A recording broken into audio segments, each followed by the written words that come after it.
paano mag-request ng ads on Reels. So ngayon mga katiktik, sundan nyo lang po ito. So ngayon, punta lang po tayo sa ating mga Facebook. Pagkatapos, i-click nyo po yung sa taas.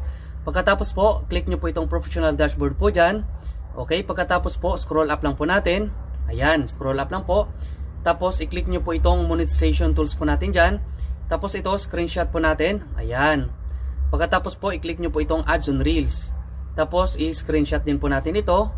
Ayan. Pagkatapos po dyan, mag-back lang po tayo. Tapos, dito naman po sa help and support, i-click lang po natin.